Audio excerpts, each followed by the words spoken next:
Good day, everybody. Hello, my name is Nathanael Knapp, and I'm a product manager at the United Kingdom Hydrographic Office. And it's my absolute pleasure today to introduce you to our new product and service called ADMIRALTY Vector Chart Service Online. As Claire says, I am joined by my colleague, Thomas Meller, who's going to help out with the Q&A session. And Tom is an ECDIS navigation expert, so he looks forward to your questions. So first of all, I'm going to tell you a bit about the United Kingdom Hydrographic Office, who we are and what we do. The UKHO, that's our acronym. We are based in Taunton in sunny Somerset. Taunton itself is not based on the coast. Okay, it's inland slightly on the M5 motorway between Bristol and Exeter. Okay, you may think that's an interesting place to have a National Hydrographic Office, not on the coast. Okay, well, a bit of history for you. UKHO actually moved to Taunton from West London, Cricklewood to be precise, in the 1930s in preparation for the Second World War. And there it's remained ever since. This is because of its rural location to protect itself from the from any attacks. Okay, as you can see from the slide, that we have a new building, an award-winning building that's been built over the last few years. The new building itself was opened in spring 2019 by Princess Anne. It houses about 800, in excess of 800 members of staff who will work at the United Kingdom Hydrographic Office. Okay, and that ranges from cartographers who produce the charts and publications to data scientists, human resources, marketing teams, product managers such as myself, and many more different disciplines. Okay, we're all based from our office in Taunton. Obviously, at the moment, with the COVID-19 pandemic going on, the building is sadly largely empty. However, over the coming months, I'm sure and hope that will change, and we'll get our vibrant building back to how it was pre-lockdown. So a bit about what UKHO does. Okay, we are best known, and many of you will have heard of us, for our hugely successful portfolio of charts and publications. Okay, I'm going to go into a little bit more detail about our Admiralty products on the next slide. UKHO is a trading fund. Okay, so what is a trading fund, you may ask? A trading fund is a kind of a self-sufficient organization under the government. So we are government, but we don't rely on taxpayers' money to succeed. Okay, we actually make money for the government through our commercial sales of our products, and we feed money back into the treasury. Okay, in particular, we are actually a part of the Ministry of Defence. Okay, we are an agency under the Ministry of Defence. The reason why we're part of the MOD is because our main customer, our main single biggest customer, is our UK defence customer, mainly the Royal Navy. Okay, and the Royal Navy and our defence customer, their vessels rely on our navigational and operational products and services to support their 90 plus defence vessels that operate at sea. So in addition to our products and services, the UKHO is currently going through a transformation into a Marine Geospatial Information Agency, or MGIA is an acronym for that.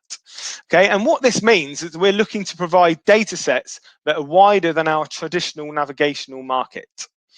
So in the production of our charts and publications, okay, we use a wealth of marine geospatial data that's held at UKHO. So data such as bathymetry, seabed geology, seabed samples, tidal information, and much, much more. All of this data goes into producing our charts and publications and is held at UKHO. And this data is being used to transform our everyday lives and decision-making to support future sustainability. And that's what we're looking to achieve by becoming an MGIA.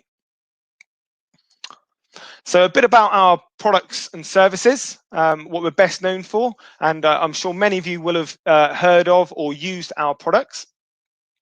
Very much at the heart of the UKHO and our core business, and at the heart of everything we do, is supporting safe navigation. And this is mainly done via our products and services. Quite an interesting stat for you is that 90% of the internationally trading ships in the world use Admiralty data, Admiralty products and services, whether it be one of our paper charts and ENCs, publications. 9 out of 10 ships use Admiralty, which is obviously, for someone that works for UKHO, is great to hear. Our portfolio of charts and publications include in excess of 3,500 paper charts, 17,000 electronic navigation charts, and I'm going to tell you a bit more about that on the next slide, and over 200 paper and digital publications. So the paper books, which some of you will be familiar with, in recent years, these have been digitized and are now digital publications. Of course, the paper charts and publications are still available. So that takes me nicely onto telling you about our main digital product, which is called the Admiralty Vector Chart Service, known as AVCS. Okay, AVCS is the world's leading and most used official maritime chart service for ECDIS. Okay, AVCS includes over 17,000 official ENCs produced by national hydrographic offices. Okay, these 17,000 ENCs are produced by over 76 different producer nations from all around the world.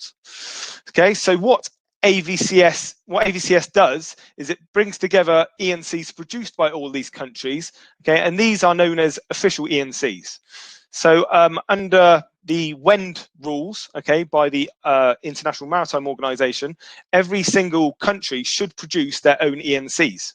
So the UKHO, okay, the National Hydrographic Office for the United Kingdom, okay, we produce ENCs of the United Kingdom and our overseas territories, okay. The French Hydrographic Office will produce ENCs of France, Germany, ENCs of Germany, Brazil for Brazil, US for the US, and so on and so forth, okay? All of the countries around the world will produce their own ENCs unless they request another country to produce them on their behalf, and the UKHO does do this, okay? So what AVCS does is it takes these ENCs from all of these countries and brings them all together under a single ENC service, okay, which is sold via our network of chart agents and distributors. Okay, this means that the user can buy all of the ENCs that they need for their route from a single service. Okay, and that's why we produced AVCS. AVCS includes something we call the Admiralty Information Overlay, and that is unique to AVCS. Okay, what the Admiralty Information Overlay, AIO, is it's a layer that goes over the ENC. Okay, and that includes information about temporary notice to mariners, preliminary notice to mariners that are in force for an area, and it also includes something called ENC preliminary notice to mariners. Okay, now ENC preliminary notice to mariners are where the UKHO has carried out something called Admiralty Assurance. Okay, and Admiralty Assurance is when UKHO compares the ENC produced by a foreign government hydrographic office, and we actually compare that ENC against the paper chart that UKHO holds for the same area, okay, and at the same scale. We'll compare those charts, and if we see a difference between the ENC and the paper chart, we will actually put an area over the ENC to say, mariner, beware, there is a difference here between the ENC and the paper chart that UKHO provides. Okay, the UKHO will then work with the issuing foreign government hydrographic office that produces the ENC to ascertain what the correct information is for that area, and then have the charts, the ENCs will then be updated. Of course, this could be quite crucial information actually. So if the paper chart, for example, shows that there is a depth, a shoaler depth, a lesser depth than is shown on the ENC, of course, this could be navigationally significant. So the AIO really is a good feature of AVCS. AVCS ENCs are updated weekly to ensure that the ship stays safe, compliant, and up to date. Okay, ENC updates are issued via CD disk. Okay, so they can be delivered via the post and applied via disk to the ship's onboard electronic chart display and information system, known as ECDIS. This is basically the ship's navigational reliance system. Okay, or what is more increasingly common these days is ENC updates are available for download using some back of bridge software. Of course, download does mean that the ENC updates get to the ship sooner than a physical disk. AVCS is compatible with all ECDIS sold today, so all navigational systems used to drive ships can accept AVCS, which is obviously very important. So that takes me on to the bread and butter of today's presentation, to tell you about AVCS Online, okay, which is kind of the next step in the evolution of AVCS. AVCS Online is basically a web-based version of the Admiralty Vector Chart Service, and it allows shore-based staff who are involved in navigational tasks to access the same AVCS ENC images remotely through any device that has a web browser or internet connection. Okay, the main purpose of AVCS Online is to support shore-based maritime decision-making, in particular supporting use cases such as vessel tracking, voyage planning, and supporting accident and emergency incidents. This means that AVCS Online users can have confidence in their decision-making, knowing they're using the same official updated ENC images that are used on board their ships in their office. And this enables safe maritime decisions to be made from ashore. I'd like to point out quite an important point about AVCS Online is that it's not to be used for navigation. Okay, it is for shore-based support for the office teams to provide support from the office. Okay, if a ship, a captain, it's not carriage compliant. So if a ship or a captain were to use AVCS Online to try and navigate the ship, okay, port state inspectors would likely detain the ship, and it would unfortunately lead to a bit of a bad news and sad story for the navigational crew of the ship, as they'd likely get in a lot of trouble. So it's not for navigation; it is for shore-based support. Okay, the final point on this slide, UKHO actually provides AVCS Online, okay, as an application program interface, an API. Okay, this means that it could be integrated within systems that are provided by our network of technical solution providers. Okay, basically our distributors. Okay, and our technical solution providers provide the front end, okay, the user interface, the system, okay, and they'll provide that system to you, the end user, or whoever the end user might be, okay, that you would log in to the system, the buttons, etc., that you'd use to navigate around the system. The technical solution provider provides that system, and their system basically calls the AVCS Online API, okay, and it displays the ENC images as kind of a base layer, okay, for them to add value-added context to the ENC through layers such as weather, routing, and AIS. Okay, so for example, the ENC image you're seeing on screen there, I work at UKHO, I look at that and I think, oh great, that's an ENC, that's a thing of beauty, it's a scientific instrument. However, the reality is that, you know, the value-added layers added by systems owned by our technical solution providers, the weather, the routing, and AIS layers such as that really do add the context to the chart, okay, that lets the user, for example, see where they are and where they're going. Okay, I'm now going to tell you about some of the features of AVCS Online. Okay, and first of all, it's a very similar feature to AVCS. Okay, so AVCS Online provides access to images of ENCs from over 16,000 in ENCs. Okay, so which is similar to what I told you about AVCS earlier on. These ENCs are available at all scale bands. Okay, as with AVCS used on board ships. Again, like AVCS, these ENCs, they are official ENC images, images of official ENCs that are produced by National Hydrographic offices, and therefore they follow International Hydrographic Organization Industry S52 standards. Basically, they are the same charts in the office that are used on board. My favorite feature of AVCS Online, and of course I do have many favorite features, but this is the standout for me, is that AVCS Online provides chart display settings with similar functionality as ECDIS. Okay, this includes pick reports, okay, where you can select a feature for more information as you would on ECDIS. Okay, and these features, the combination of the display controls and the pick report, enable you to replicate the onboard experience from ashore. AVCS Online ENC images are updated every week in the same way that AVCS on ships the AVCS on ships are. Okay, so AVCS Online, the images for AVCS Online are automatically updated. Okay, unlike AVCS, earlier on I mentioned that AVCS you'd need a disk or a download to apply to the ECDIS. Of course, because AVCS Online is web-based, okay, UKHO every week runs a process where the E&C images are updated, okay, and this provides confidence that your decisions are made using images of the latest E&C. Last feature on this page is that AVCS Online, as it's part of AVCS, it does include the Admiralty Information Overlay that I told you about earlier on. Okay, AIO is an important part of AVCS. Okay, so before I give you a demonstration on AVCS Online, I'm just going to tell you a bit about why should you use AVCS Online and why have UKHO delivered AVCS Online, this new service. Okay, so first of all, it's about keeping pace with digital evolution. With all of the technologies and capabilities of AVCS Online, we need to consider why technology like this is important. One major reason is that shipping is now developing digitally at an extreme pace, in line with what we've seen in other sectors and industries over the past decade. For a modern shipping industry operating in a modern global economy, our users, customers and community expect technology to support them in their jobs. And it's this sentiment that led us to develop AVCS Online.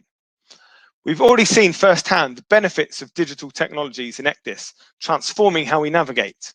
And AVCS Online builds further on how modern digital technologies support navigation and safety of life at sea. As for shared decision-making between ship and shore, one of the ways that a technology like AVCS Online can support people in their jobs is by supporting collaboration. With navigational decisions, it's important there is collaboration between ship and shore.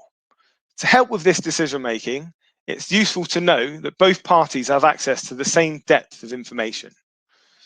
With the capabilities of AVCS Online, shore staff, like their at-sea counterparts, can become fully immersed in in navigational decision-making through the technology capabilities of AVCS Online, including tasks such as vessel tracking, voyage planning, and incident and accident response. AVCS Online supports safety of life at sea. So on incidents and accidents, another reason why AVCS Online is important for the shipping industry is because of our SOLAS obligations. As they've evolved, regulations like SOLAS have transformed safety in shipping over the last century. It's therefore crucial that the technology exists to help the industry comply with its SOLAS obligations. With safe navigation still a major risk area, AVCS Online ensures that shore staff have the same information as the mariner, and this benefits safety for all. Last, but absolutely no means least, technological resilience. Like many of you, I didn't really expect to be spending just as much time working from home this year in 2020 as we've all had to do. The challenges created by the COVID-19 pandemic have pushed the resilience of organizations to the limit. And it's meant that remote working technologies, such as this webinar platform we're using now, have come into their own. However, I think we all agree that the shipping industry needs more maritime specific tools for remote working than what Skype, Zoom, or Microsoft Teams can offer. With the vital role that shipping plays in our global economy, it's important that these colleagues, whether they're office-based ones or those working at sea, and who could be on the other side of the world, can engage in deep, meaningful, collaborative activities. And with AVCS Online, shipping companies can be assured that there's the technology in place that means business continuity and resiliency can be maintained for supporting safe navigation now and in the face of any other future crisis that could necessitate remote working. Okay, so that concludes my slides. I'm now going to give you a demonstration of AVCS Online. So if you just bear with me a moment while I load up my my demonstration. Okay, so hopefully you can all see AVCS Online now. The first thing I'll point out is that, as you can see, this here is an image of an electronic navigation chart. Okay, however, critically and really, you can see it's actually being displayed in a web browser. Okay, unlike AVCS that would display on an ECDIS system, okay, or an application, AVCS Online is web-based. Okay, now I mentioned earlier on in my presentation that AVCS Online, UKHO, we provide AVCS Online as an API, okay, and that is so that our technical solution providers can integrate it within their own systems that they then provide to the shipping industry. Okay, therefore, I'd like to highlight that when I click on this kind of burger menu in the top left, you can see it comes up with a user interface of buttons. Okay, now because we provide this as an API to our distributors, our technical solution providers, it is very much up to them to define the buttons and look and feel of the menus here. So this is just my demonstration version. So please don't look at my demonstration version here and think, oh, this is what AVCS Online looks like. The important thing for you to know that AVCS Online is actually these ENC images and the web map service that is displayed on the right-hand side of the screen. So as part of this demonstration, I think I'm going to go to a beautiful part of the world. I'm going to go to Dartmouth. Okay, and the reason I'm going to go to Dartmouth is because just before we went into lockdown, I went there for a weekend, had a nice weekend break. It's a beautiful place. I'm sure many of you on this webinar today would agree and have been there before. So as you can see, I'm zooming in on Dartmouth right now. Okay, and the River Dart, and I'm zooming in, and it brings up more and more detail. Okay, it's worth saying AVCS ENCs, okay, display vector data within an ECDIS, okay, vector intelligent information vector data. AVCS Online displays images of the ENC, okay. In particular, every time I pan and zoom, okay, it actually re-renders a new PNG image, so it is images of the ENC. However, the feature-rich ECDIS-like functionality that we provide with AVCS Online means that you can still have the same ECDIS-like controls to replicate the onboard experience. It's just that every time you change a setting, it re-renders a new image, a new PNG file. So I'm now going to give you a bit of a demonstration of some of the functionality available. So if I go into one of my options here, one of my tool options, you can see we have many options available. I'm going to show you first of all I can change the color scheme. Okay, so at the moment it's in day mode, and I could change it, for example, to dusk or night mode. So if I click dusk, it will now change the geo display to work in a dusk mode like it would on ECDIS. However, as it's daytime, I'm going to change it back to day because obviously it's harder to see that. Okay, and if I change that to day mode like so. I'm going to change another feature.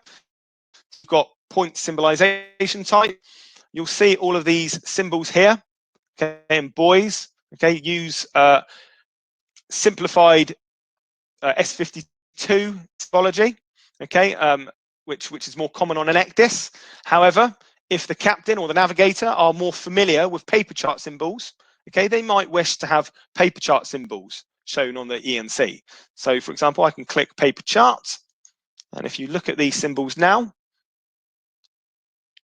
they've now all changed like so to paper chart symbols. Okay, which might be more familiar to a mariner that's more familiar with paper charts. Okay, I'm going to zoom in now a bit more on the River Dart in Dartmouth. Okay, and it will reload more detailed charts. So like if I keep going in, we're now around the Dartmouth Castle area, which is a lovely place to visit. I highly recommend visiting Dartmouth Castle if you're ever in the area. Okay, and I'm going to go in and show you another feature, okay, which is the ability to change the contours. Okay, which is of course is a feature of an ENC and an ECDIS. As you can see at the moment, my safety contour, okay, here is set to 10 meters. Okay, because the draft on my ship is 10 meters. Okay, and this lighter color water here, this is safe for me at the moment. However, if I change the safety contour to 20 meters, like so, Click on update. You'll see that now the contours have changed, and actually now it's not safe. Okay, I no longer my safety contours will no longer allow me to get into this area. However, this little area is, okay, which is obviously a fantastic feature. Okay, one last control I'll quickly show you is here. You can see that we've got a light sector. Okay, another feature that's quite easy to show you is that I could, for example, turn off that light sector. You see that's gone. We've got many different controls. It really is a very feature-rich service. There are many controls that allow you to replicate the onboard experience from ashore. We have collections of layers, for example, as well, as you would on ECDIS. For example, if I wanted to turn on the shallow water pattern, I can tick that box there, and you'll see a shallow water pattern will appear now. Okay, one of my another good feature, one of my favorite features, is the PIP functionality, which uses an API call called Get Feature Info. For those of you that might want to know a bit more about the technology. So if I click on the screen now, okay, it will come up with the information under that point. Okay, which my demonstration tool that I'm showing you now, it could format it better, and in a future improvement to my own demonstration tool, I'll reformat this to be more visually attractive. But this is all the information that falls under that point.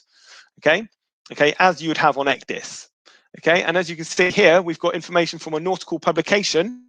Okay, and it actually has a TIFF file associated with it, so an image file. So if I click on this image file now, okay, the image file will load. And you can see we've got information, okay, about the chart datum in the River Dart, which will be really useful for the shore-based user. Okay, last of all, I'm going to take you to and show you the Admiralty information overlay within AVCS Online. I'm conscious I told you all about the AIO earlier on, and it would be great to show it to you as well. So I'm going to zoom out and I'm going to pan down to the warmer climates of the Mediterranean. So I'm going to pan down to Italy on the Strait of Sicily. Okay, and I'm going to show you an example of the Admiralty information overlay. Okay, so here you can see we have two, or indeed we actually have three boxes. Okay, now these blue boxes, okay, are examples of ENC preliminary notice to mariners. Okay, and this is where there's a difference between the paper chart and the source ENC. Okay, in this instance, it's an ENC provided by the Italian Hydrographic Office. So if I actually click on the box and do a PIC report, a Get Feature Info call, okay, you can see here that we have our preliminary notice.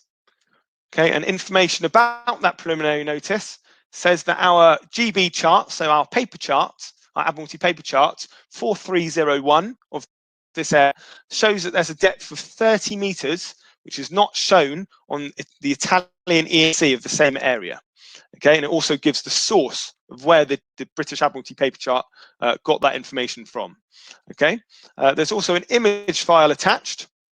So if I click on that image file, and that's loaded, okay, it's brought up a TIFF file which shows the paper chart in the background, okay, with the ENC contours overlaid. And as you can see that there's a 30-meter contour there, okay, which is basically a sea mountain, okay, in the Mediterranean that's not shown on the Italian ENC, but it is shown on the paper chart. Okay, so this is important information in this instance, because if a ship is operating in that area and they have a large draft, okay, it's probably important that they know this information and are aware of it. Okay, the UKHO will now work, okay, with the Italian Hydrographic Office in this instance to ascertain what the correct information is for that area. Okay, and then we'll either update our paper chart or they'll update their ENC. Okay, finally, I will show you this preliminary notice here. So it's a different color, it's green in this instance, okay, to depict it as being a preliminary notice to mariner. If I left click on this, okay, it comes up with preliminary, the PIC report shows that there's preliminary notice enforced in this place, okay, and it's about platforms and restricted area, okay, and there's a text file. If I click on the link, You can see it comes up with a familiar looking notice to mariner, okay, which has basically come from our British Admiralty notice to mariner bulletin, okay, and it's telling you the notice to mariner information about the area, which talks about platforms and a restricted area in force. Okay, so that concludes my presentation about AVCS Online. Okay, so thank you very much for your time. For more information about Admiralty, Admiralty Vector Chart Service, or indeed Admiralty Vector Charts Online, including information about the features, a video, and where you can get AVCS Online, okay, please do go to our website, admiralty.co.uk. We do have a dedicated web page on there about AVCS Online, or of course you can email our UKHO customer services and we'll be very happy to help you. That is at customer.services@ukho.gov.uk. We also have various social media channels where you can find out more information. Okay, myself and Thomas Meller will be on hand to answer any more questions you have at the end of this webinar. So I'm going to pass back over to Claire. Thank you very much. Fantastic. Thanks very much for that update, Nathaniel. Really helpful. We have plenty of questions coming in, so I look forward to welcoming you and Thomas back shortly to answer some of our audience questions. But for now, I will invite Patrick Lawson-Earley, the chair of our Professional Marine Navigation Group, to give his presentation. Patrick, over to you. Thank you very much, Claire. Good afternoon, everybody. My name's Patrick Lawson-Earley. I'm the chair of the Professional Marine Navigation Group for the Royal Institute of Navigation. Not quite sure how I ended up with that job. I obviously didn't step back fast enough when they asked for volunteers. This is just a brief introduction to the group. It's only a few slides, I promise. It won't be too boring. I am an ex-master mariner, marine superintendent, marine advisor, etc. Around about 30 years at sea, plus 20 years on shore in the industry. Currently an instructor at Stream Marine Training up in Paisley near Glasgow, teaching all sorts of short courses for SDCW. The Professional Marine Navigation Group was formed in 2019, late 2018, the original concept, taking the place of what used to be the Marine Traffic Group, which, to those of you who have been RAN members for a long time, will probably remember, went back to the early stages of monitoring traffic in the English Channel and the early setup of the routing schemes and similar, but had been kind of superseded and had fallen by the wayside. So the RAN decided that it was time to revamp something for professional marine navigators, and we started the Marine Navigation Group. Unfortunately, we were planning to start off with a fairly reasonable fanfare and have a large gathering somewhere with half a day of presentations and probably a some sort of evening event, maybe even a few drinks, but obviously that failed to happen. So we are beginning a series of webinars. This is the first, and hopefully there will be more until we can get back to having actual physical meetings and get everybody more involved. The aim of the group is to provide a focal point for RAN members and anybody else for that matter who has an interest in the navigation of commercial seagoing vessels of all types: fishing boats, ferries, offshore support vessels, survey vessels, mega yachts, tankers, cruise liners, you name it. It's just the professionals, the people who drive the commercial ships. The RAN also has a small craft group who do an awful lot. They're very active for the yachtsmen and the leisure industry. We seek to complement that and provide the professional navigator with a forum. We include navigators, watchkeepers, masters, pilots, port operators. If you have anything to do with the navigation of commercial vessels, this hopefully is the forum for you. That is the idea. We have only been going just over a year. We're not as far ahead as we'd like to be. We really do want input from members,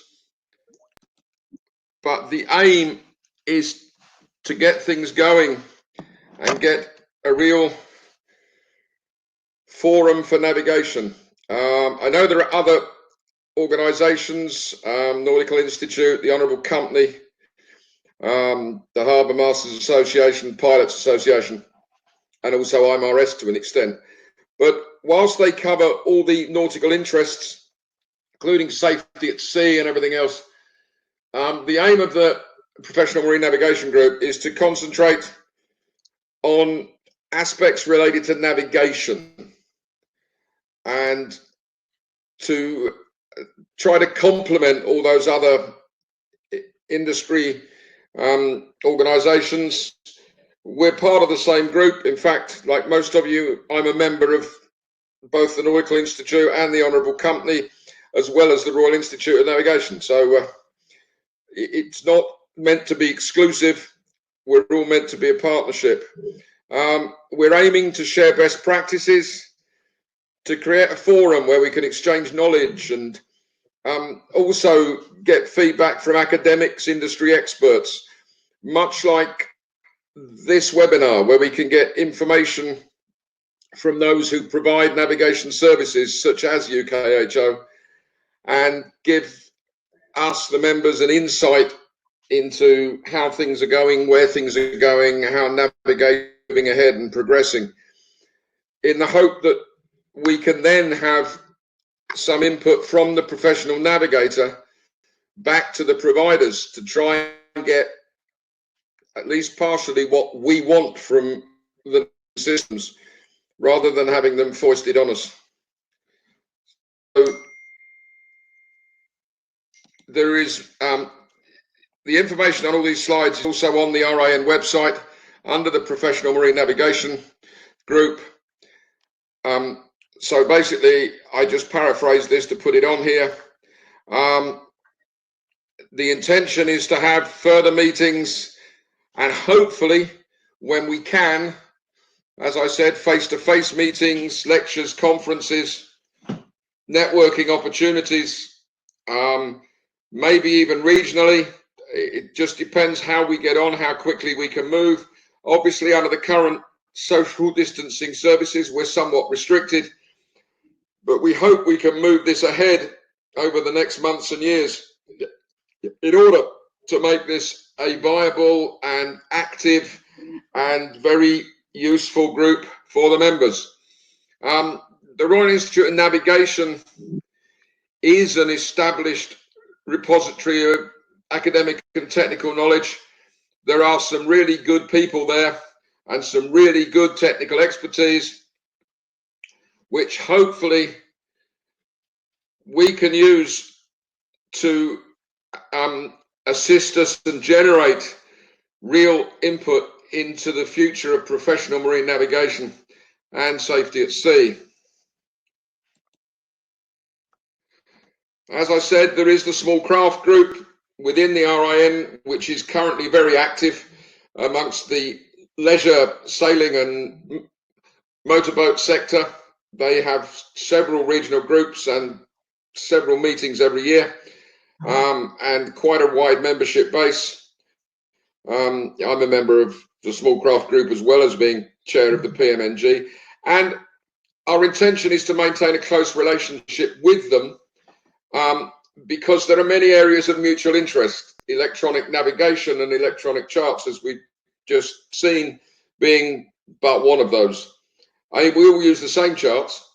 We're all using the same navigation aids. We're all using the same information.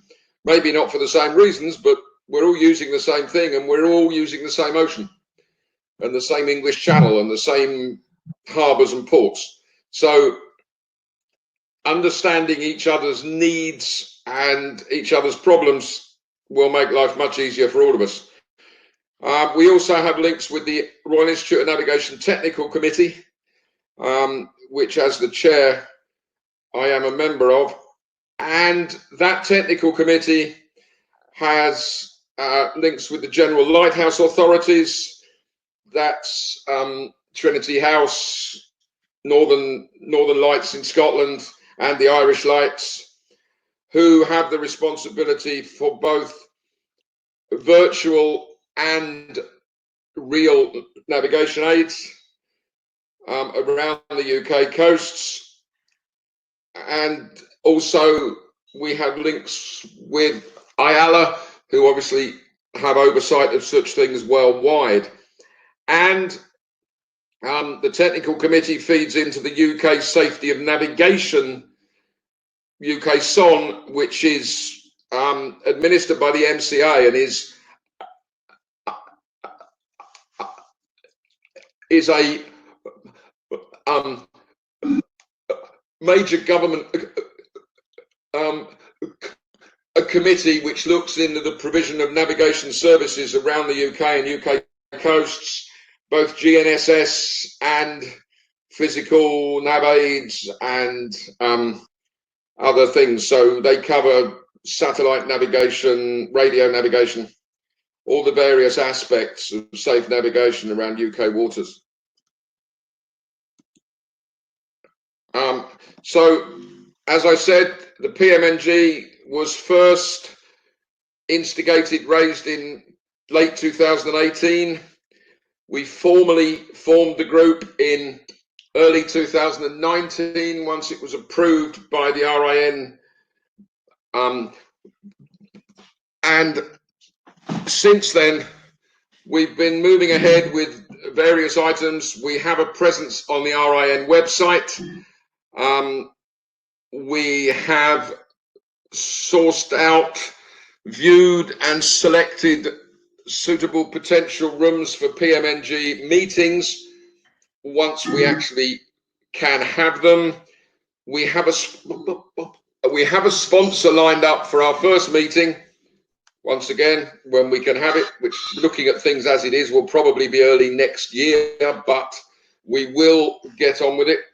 We do have, as I said, a presence on the RIN website. There is a separate PMN page which you can access by clicking on the branches and special interest groups tab, the PMNG being a special interest group. In that area, you will find various maritime news articles uploaded, which are pulled from other parts of the web of general interest to members.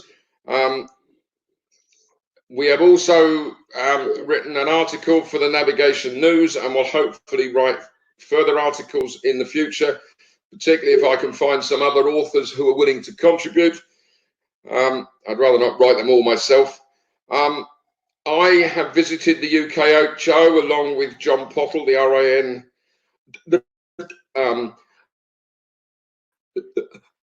RIN director.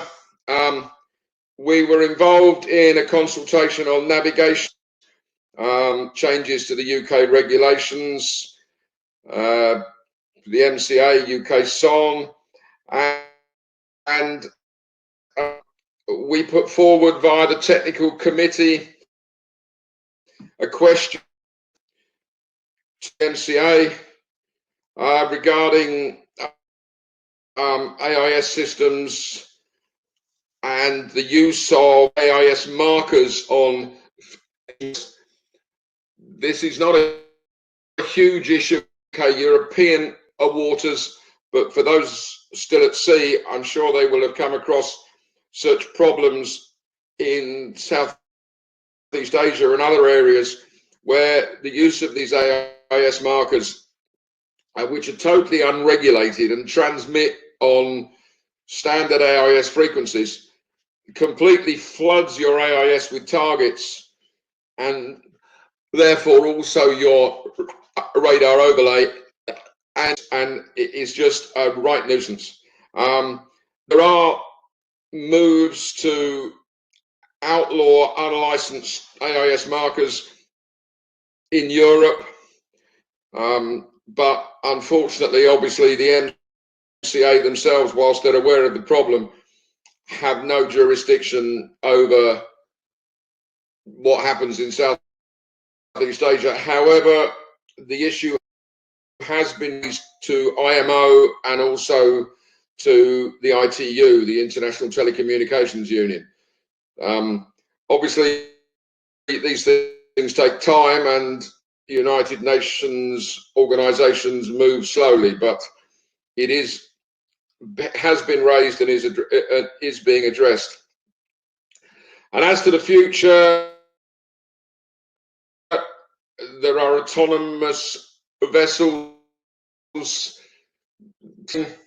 How fast and how big is a matter for discussion right across the industry, but it's solved in due course. Virtual aids to navigation, which is becoming more and more of an option. It is obviously much easier and cheaper to put a virtual ATN AIS system onto your ENC overlay than it is to have a real one.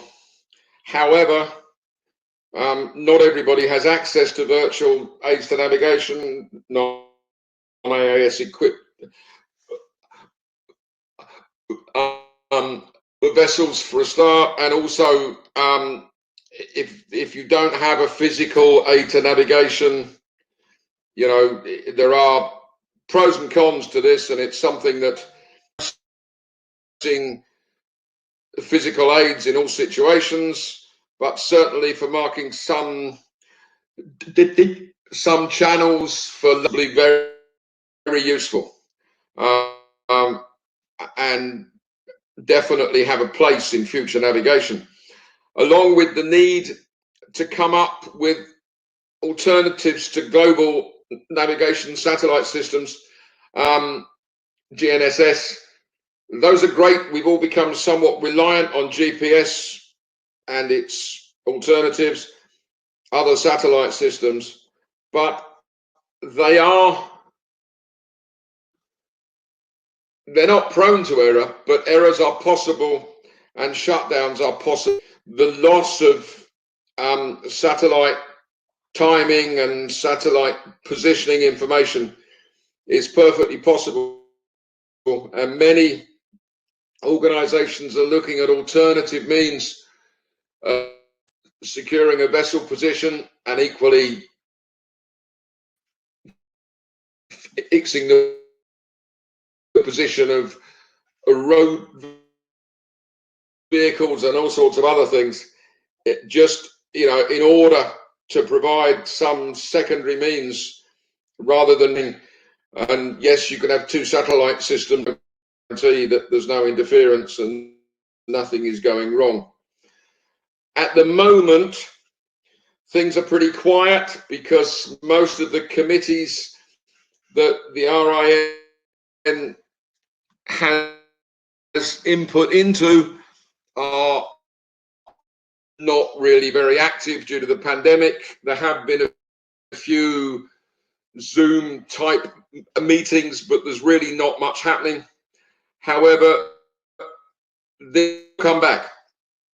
It has to. There's a lot happening out there. There's loads of electronics. There's loads of, navigation is a constantly changing thing, and it's moving very fast. We have ENCs. We now have AVCS Online. We have second, third generation ICDIS. The integrated bridge has become the norm. We will now have totally integrated systems, engine room and bridge and cargo control integrated across the whole ship. That's already coming on some ships. There is a lot happening. There will be a lot more happening. Things are moving out. To have an input, to have the professional opinion, the RIN in order to get involved in future projects, future improvements, changes, etc., and thus provide interest and grow the PMNG and grow the RIN. I don't apologise. This is a sales looking for more members, and I'm looking for more. The reason for having meetings is to try to get people interested and get people to join. So, as we said, the input and engagement of members is, and if you're a Royal Institute member and a professional navigator, or anyone else with interest in professional navigation of marine assets, then please get involved. Please look at the website. We will continue to post news items. We are looking for blog posts. Anybody who's got items of interest, please send them either to myself or Mike Harrison, who unfortunately isn't here, but he's our member of the RIN, of the PMNG. All the contacts are on the RIN website. We write blog posts, news items. If you've experienced a particular navigational problem, or you have information about who update a new piece of equipment or a change to existing equipment, please get in touch. Please give us the information so we can put it up on the website and share it with all the other members. That is very useful.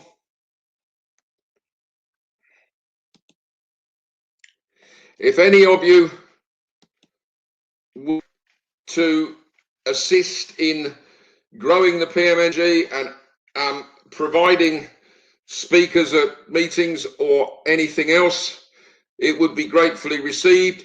We have a small committee. We have 3 of us at the moment on that committee, but there is a lot of work, and if anybody else wants to help, such things will be gratefully received. If there are particular subjects you would like us to talk about at future webinars or meetings, please let us know. If you can suggest speakers or are willing to speak yourself, brilliant. That's basically it. We need you. RIN members, if you're not an RIN member, then please join, and then join the PMNG. The RIN is a great organisation. It puts forward a lot of stuff. As I said, there's some real technical knowledge in there, but there is a lack of current, up-to-date, practical navigation, operational knowledge. The technical knowledge is brilliant. Operational knowledge. Those who actually use the kit need to have an input, and that's what we are aiming to do. Thank you very much. That's finished. I hope you weren't too fed up with it. But any input you have for the PMNG, gratefully received. Thank you very much.